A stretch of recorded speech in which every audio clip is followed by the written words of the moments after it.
오늘 마가복음 13장 이제 28절부터 읽어드렸습니다.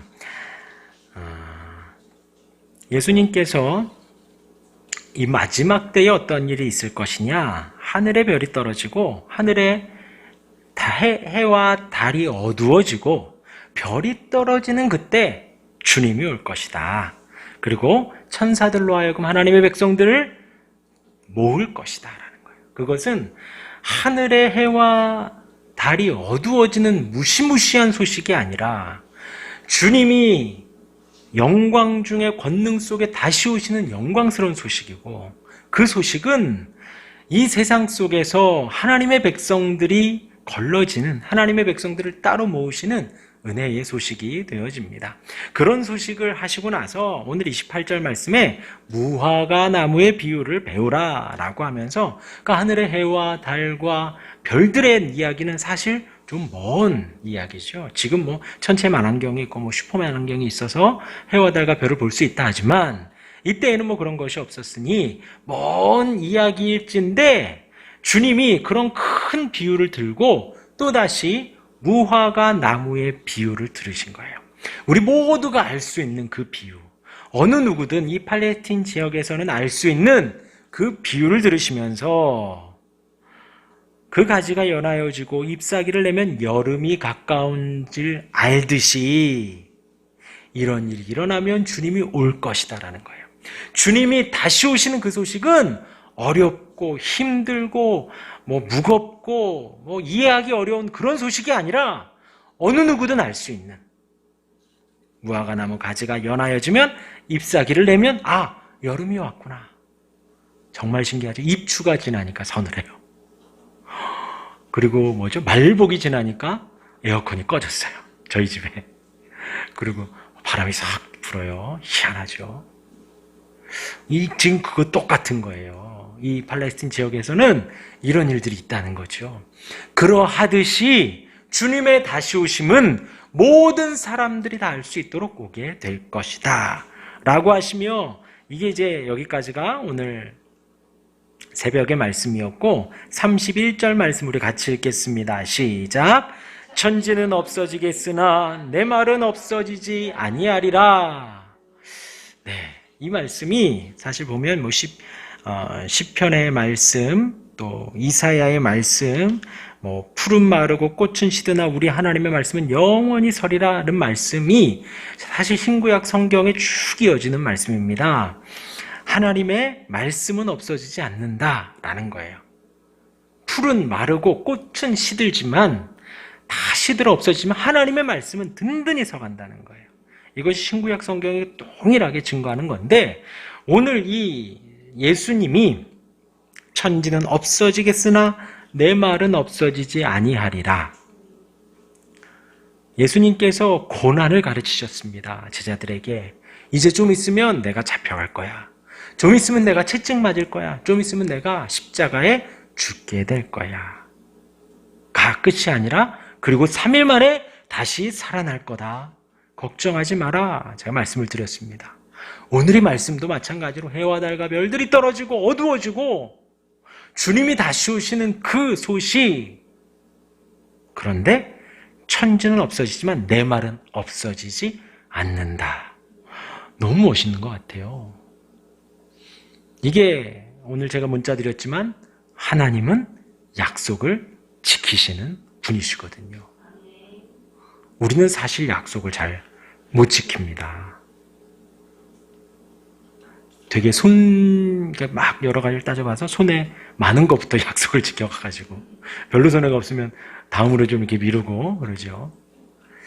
그리고 까먹기도 하고 서로 잊기도 하고, 사실 지금 막 핸드폰, 카톡, 문자로 오늘 만나기로 했지, 이따 3시에 만나기로 했지, 어디서 만나기로 했지, 수시로 막 연락을 하잖아요. 생각해보면 예전에 그 전화 하나 있었을 땐 어떻게 했나, 그죠? 몇 월 며칠 언제 어디서 만나기로 했으면 참 그죠? 그 약속이라는 것이 우리는 시시분초로 의심을 해서 계속해서 확인을 하고 또 확인하고 또 확인하고, 이거 제대로 됐죠? 이렇죠 저렇죠, 언제 만나기로 했죠? 그때 뭐뭐뭐 준비하시, 그때 말씀드렸다시피 이거 준비하셔야 되죠? 라고 하지만 우리 주님은 지금 말씀하신 그 모든 말씀이 결코 땅에 떨어지지 않는다는 거예요. 천지는 없어지려니와, 이 말은 하늘과 땅이 없어지는 게 아니라 하늘과 땅의 모든 것은 없어진다는 거예요. 저 가지에 나뭇가지도 떨어지고요, 꽃도 떨어지고요. 사실 우리도 100년 이상 못 살지요. 7, 80, 8, 90 그 정도 살면 많이 산다고 하지만 언젠간 죽어 흙으로 없어집니다. 그래서 이제 간혹 가다가 이제 아이들을 보면서 아이고 영원히 함께 해주고 싶지만 그러지 못하는 거. 이 아이들에게 뭘 해줘야 될까? 어떻게 해야지? 그런 고민들을 막 드는데, 천지의 모든 것은 없어진다는 거예요. 하늘과 땅의 모든 것은 없어집니다. 그러나 내 말은 없어지지 아니하리라. 지금 주님이 증거하신 이 말씀은 절대로 땅에 떨어지지 않고 없어지지 않는다는 거예요. 우리 하나님의 말씀은 영원히 서리라. 중요한 건 그겁니다. 이 말이 그 사람을 나타내죠. 평소의 언어 습관이 그 사람의 인격과 그 사람의 삶과 그 사람의 모습을 드러내는 거예요. 아무리 좋은 옷을 입고 명품 옷을 입고 넥타이를 메고 좋은 구두를 신고 좋은 가방을 들었다 할지라도 그 입이 욕으로 시작해서 욕으로 끝나면 사실 우리는 상대하고 싶지 않아요. 그리고 같이 이렇게 있다 하더라도 말을 해도 계속해서 부정적인 말을 한다거나 계속해서 다른 사람 험담을 한다거나 그러면 또 우린 또 이렇게 같이 있고 싶지 않지요. 그 말이 그 사람의 인격과 그 사람의 삶을 증거한다는 것입니다. 그래서 우리는 말 한마디, 그래서 우리는 말 한마디를 조심해야 돼요. 그러니까 이제 한간에 우리 안에 긍정적인 말을 하면 좋은 일이 생기고 잘 될 것이다 라는, 이것은 우리 기독교적 복음이 아니라 그냥 세상 사람들의 어떤 일리 있는 삶의 어떤 나눔일 뿐이죠. 그렇게 살아보니까 마음이 편하다더라 정도입니다. 탑시크릿도 아니고 안 된다 그러면 안 되고 된다 하면 다 되고, 그것은 사실 성경이 말하는 복음은 아닌 거예요. 그래서가 아니라 하나님이 우리 안에 계시고 우리가 하나님의 사람이라는 것을 우리는 1차적으로 말로 증거를 하는 거예요. 그리고 그 말과 부합되어 우리의 삶으로 증거를 하는 것이죠.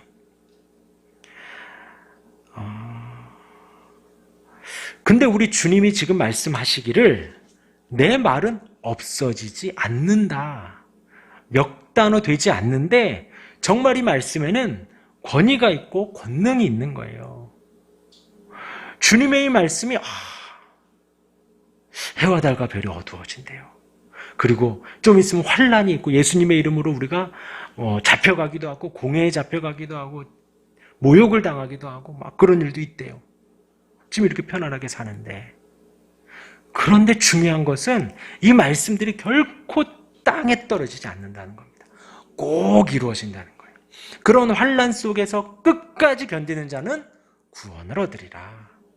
그런 갑자기 해가 어두워져요. 밝아야 할 해가, 밤을 비추어야 할 달이, 별들이 막 떨어지는 이상한 상황이 꼭 생긴다는 겁니다. 그러면 우리 주님이 다시 꼭 오신다는 거예요. 우리가 사실 믿을 수는 없지만 희한하죠. 우리 주님이 다시 오셔요. 어제도 제가 잠깐 말씀드렸지만 그렇게 되면 모든 게 다 신기해요. 예수님이 2000년 전에 이 땅에 오셨어요. 가난쟁이로 태어나셨습니다. 30살 때 공생의 사역을 시작을 하셨어요. 33살이 되셔서 잡혀가십니다. 아무런 항변도 하지 않고 십자가에 못 박히십니다. 대못을 막 박히셔. 손과 발에. 허리에 창을 맞으시고 모든 물과 피를 쏟으시며 죽으십니다. 그게 누구 때문이냐? 성경은 나 때문이라는 거예요. 형준이 때문이 아니라 나 때문에. 우리 때문에, 하나님의 택한 백성들 때문에 우리 주님이 십자가에 죽으셨다는 거예요. 근데 죽으신 게 끝이 아니라 말씀대로 3일 만에 다시 살아나셨어요. 그래서 우리 주님은 다시 오실 때 손에 못짝을 갖고 오십니다. 허리에 창자국을 가지고 오셔요. 머리에는 가시면류관의 자국을 가지고 그 주님이 다시 오셔요. 그래서 제가 어제 그랬어요. 이것은 신비라고요. 신비라는 말은요, 우리가 믿어야지 해서 믿어지는 게 아니라 성령께서 우리에게 믿게 해주셔야 믿어지는 겁니다. 오늘 주님의 이 말씀에 천지는 없어지겠으나 내 말은 없어지지 아니하리라. 주님 다시 오신 그 모든 징조가 분명히 있고, 그러고 나서 우리 주님은 분명히 오시고 분명히 다시 오신다는 거예요. 세상 사람들은 손가락질하고 욕하고 과연 그게 있어? 그냥 역사적으로 뭐 좀 말씀 잘 전하는 랍비가 있었을 뿐이지 라고 했던 그분이 다시 오십니다. 모든 사람들이 다 볼 수 있도록, 뭐 일부 누구만 보이는 게 아니라, 믿는 사람만 보이는 게 아니라 모든 사람들이 다 볼 수 있도록 우리 주님이 다시 오십니다. 그리고 그 말은 없어지지 아니하리라. 이 말이 왜 믿어지냐면 구약의 모든 예언이 예수님의 오심으로 성취되었거든요. 그리고 이제 신약에서부터 계시록까지 주님의 그 예언이 이제 곧 이루어진다는 거예요. 이것은 뭐 그냥 우리가 한 달 후에, 2, 3년 후에가 아니라 몇백 년을 걸쳐서 하나님의 일들이 계속해서 이루어져 가는 거예요. 성경을 봐도 그런 역사 속입니다. 하나님이 말씀하시고 그대로 이루어져요. 말씀하시면 그대로 이루어집니다. 하나님이 말씀하시면 그대로 이루어져요. 그 하나님의 아들이신 예수님이 오셔서 다시 오심을 약속하시고 분명히 말씀하시는 거예요. 내 말은 없어지지 아니하리라.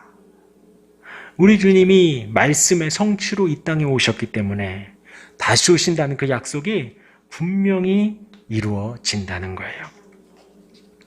그래서 우리 주님은 신실하신 주님이세요. 믿음직스럽고 성실하신 주님이십니다. 그러면서 32절에 그러나 그날과 그때는 아무도 모르나니 하늘에 있는 천사들도 아들도 모르고 아버지만 아시느니라 했습니다. 아무도 모른다는 거예요. 천사도 모르고 심지어 지금 예언하시는 그 주님도 모르신다는 겁니다. 왜 이걸 이야기하냐? 그러기 때문에 이 땅에 아는 사람이 있다 없다? 없다는 거예요. 어느 누구도 없다는 거예요. 예전에 92년도인가 그런 일 한번 있었죠. 주님 다시 오신다고. 몇 월 며칠에 오신다 그랬죠. 근데 그게 사실이다 아니다? 아니다는 거예요. 아니다. 왜요? 지금 아들도 모른다는 거예요. 천사도 모른다는 거예요. 그런데 어디 누가 사람이 알아요? 누가? 모른다. 오직 하나님 아버지만 안다는 거예요. 이것은 어떤 예수님이 부족하다를 말하려고 하는 게 아니라 그리스도의 제한성의 초점이 아니라 하나님 아버지의 위대성과 절대성을 강조하며 삼위일체 하나님의 사역의 독자적인 영역, 하나님 아버지의 영역 속에 속해 있다라는 걸 보여주는 겁니다. 그러기에 다시 한번 강조하기를 예수님도 모르는 것을 사람이 안다는 것은 있을 수 없다. 아시겠죠? 그리고서 천사들만 하나님 아버지만 안다. 그리고서 30절부터 우리에게 권면을 하십니다. 33절 같이 읽겠습니다. 시작. 주의하라 깨어있으라 그때가 언제인지 알지 못함이라. 주의하고 깨어있으라고 권면을 하십니다. 그러면서 가령 사람이 집을 떠나 타국으로 가는데 집 주인이 있습니다. 근데 타국으로 가는 거예요. 근데 종들에게 권한을 주어서 각각 사물을 맡기고 문지기에게 깨어있으라고 했습니다. 그러니까 여기에서 비유는 지금 이 집주인이 하나님을 말하고 있고요. 종들이 바로 우리를 말하고 있죠. 하나님께서 종들에게 권한을 주고 맡겨줄 일을 줬다라는 거예요. 숙제를 줬다는 겁니다. 사물을 맡기고 문지기에게 각각 깨어있으라며. 방학 숙제 다 했니? 선생님이 숙제를 줬죠. 숙제를 다 해야 돼요. 했어? 형준이 했고 하율이는? 왜 그게 막 이래? 이러다가 막 이래. 숙제로 줬다는 거예요. 주인이 종에게 사물을 맡겼고 문지기에게는 깨어있으라. 그죠? 문지기가 깨어있어야죠. 그 성에 문지기들이 그들이 졸면 문이 뚫려서 도적이 들어오고 문이 뚫려서 적군이 들어오게 되는 거예요. 사물을 주면서 문지기에 깨어있으라. 그리고 35절에 그러므로 깨어있으라. 왜냐하면 집주인이 언제 울는지, 저물 때 일는지 밤중 일는지 닭울릴 때 일는지 새벽 일는지 너희가 알지 못한다.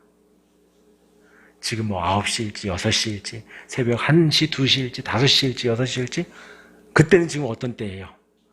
다 잠들 때. 어느 때 올지 모른다. 뭐 아침서부터 낮 시간은 당연히 깨어있을 줄 알고 저녁일지라도 깨어있으라는 겁니다. 그가 후련히 와서 너희가 자는 것을 보지 않도록 하라 라고 하며 우리 37절 같이 읽겠습니다. 시작. 깨어있으라. 네.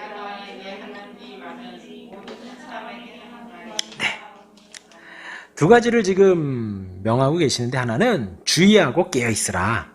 또 하나는 너희에게 하는 말이 아니라 이 말은 누구에게 한다고요? 모든 사람에게 한다는 거예요. 하나 깨어있으라는 것은 주인이 각각 종들에게 사물을 맡겨주고 문지기에게는 깨어있으라고 했습니다. 하나님께서 하나님의 백성들에게 이 땅을 살아가며 이 땅에 보내주시면서 특별한 목적을 가지고 이 땅에 보내셨다는 거예요. 우리가 살아있는 것이 특별한 목적이 있다는 거죠. 그것이 무엇이냐? 하나님의 목적은 우리 인생들, 사람들을 통해서 영광을 받으시는 것입니다. 우리 모든 일을 하는 가운데 먹고 마시며 뭐 사물을 보고 일을 하고 돈을 벌고 혹은 뭐 잠을 자고 놀고 공부하고 모든 일 속에 최선의 목적은 하나님의 영광에 두어야 한다는 거예요. 말씀 두 개를 읽어드리겠습니다. 고린도전서 10장 31절이에요.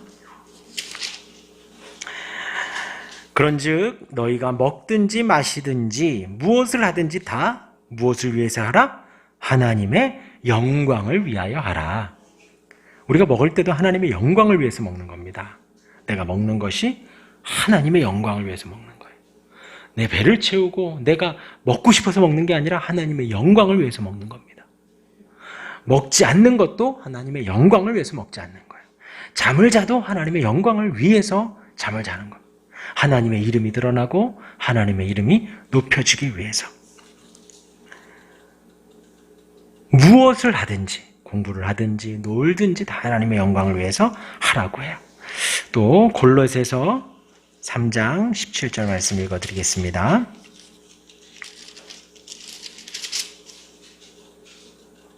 또 무엇을 하든지 말에나 일에나 다 주 예수의 이름으로 하고 그를 힘입어 하나님 아버지께 감사하라. 우리가 말을 하더라도 예수님의 이름으로 하라는 거예요. 우리가 일을 하더라도 예수님의 이름으로 하라는 거죠. 특사가 외국으로 파견이 돼서 그가 하는 말들이 되게 중요합니다. 왜냐하면 그 특사의 말 한마디 한마디가 대통령의 의중이고 그 나라의 의중이기 때문에 조심을 하는 것과 같이 우리가 이 땅에서 말을 하고 일을 하는 것 자체가 하나님의 택한 백성으로서 하나님의 사람으로서 이 땅에서의 역할과 같다는 거예요. 그래서 무엇을 하든지 말을 하든지 일을 하든지 다 예수의 이름으로. 아, 주님이 나를 보내셨구나. 주님이 나를 살게 하시는구나. 주님이 나를 말하게 하시는구나 하며 말하고 일을 하라는 것입니다. 그렇게 주 예수의 이름으로 하고 그를 힘입어 하나님 아버지께 감사하라. 무엇을 하든지 감사하라는 거예요. 왜? 주님이 주신 것이니까. 그것이 우리가 이 땅을 살아가는 이유가 되어집니다. 이 세상을 살아가는 우리의 이유가 되는 거예요. 우리가 살아가는데 그냥 내 이름을 내려고 자식들 잘 되게 하려고 건강하게 살려고 사는 게 아니라 하나님의 영광을 나타내려고 하나님의 영광이 드러나고 하나님의 이름이 높아지려고 하나님이 기뻐하시고 즐거워하시는 그 일들을 위해서 우리가 살아가는 거예요. 그런데 그것이 하나님의 기쁨을 위해서 뭐 나의 즐거움을 포기하고 뭐 나의 뭐 억누르고 포기하고 뭐 억압하고 그것이 아닙니다. 하나님이 날 먼저 사랑하시고 하나님이 날 만드셨어요. 근데 만드실 때의 목적이 그건 거예요. 인격을 주시며 독자적인 삶의 어떤 그 모습을 주면서 이 아이가 자발적으로 하나님의 영광을 위해서 살아가고 하나님의 이름을 드러내고 하나님께 감사하고 하나님을 전하는 삶을 하나님이 기뻐하신다는 거죠. 마찬가지로 하나님이 기뻐하시면 우리도 기쁜 거예요. 그 삶이 너무나도 좋은 겁니다. 좋아서 그렇게 살아가는 거예요. 처음에 말씀드렸지만 예수님을 믿는 거 믿어라 한다고 믿을 수 있는 게 아닙니다. 막 끌고 와서 앉혀놓는다고 해서 믿는 게 아니에요.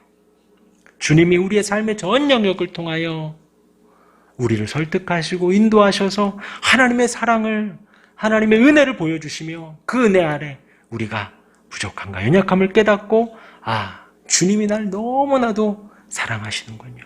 아들을 보내시면서까지 사랑하시고 우리 아들이 이 땅에 오셔서 죽기까지 나를 사랑하신 그 사랑이 깨달아지면 우리는 자발적으로 주를 위해서 살 수밖에 없어요.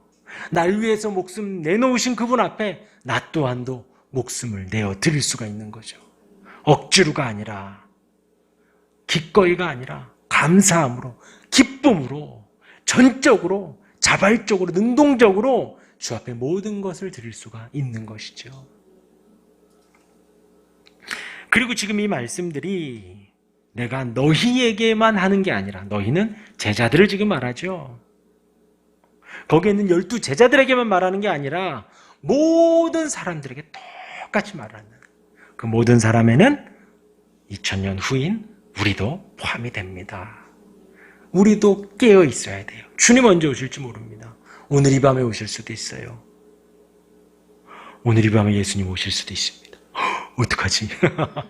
구름 타고 하늘에서 오시면 그러니까 깨어 있는 거예요. 주님 맡겨주신 그 일을 우리가 하루하루 감당하며 나아갈 때 깨어있는 삶이 되어지는 것입니다. 그래서 성경은 그렇게 말합니다. 기도와 말씀으로 거룩하여진다라고 했어요. 기도함으로 깨어있으라고 성경은 말합니다. 기도라는 것은 내 것만 구하는 게 아니라 하나님의 음성을 듣는 거예요. 하나님의 마음을 읽는 것입니다. 하나님의 그 뜻을 알아가는 것, 그것도 기도에 포함이 됩니다. 그 기도를 통하여 주님을 알아가고 말씀을 통하여 주님을 알아가고 그것이 비단 12 제자뿐만이 아니라 믿는 우리도 포함되고 모든 사람, 믿지 않는 사람 모두에게 똑같이 적용이 됩니다. 그 가운데 깨어있는 자들은 주님이 찾아내실 것이고 깨어있지 못하면 성 밖에 나가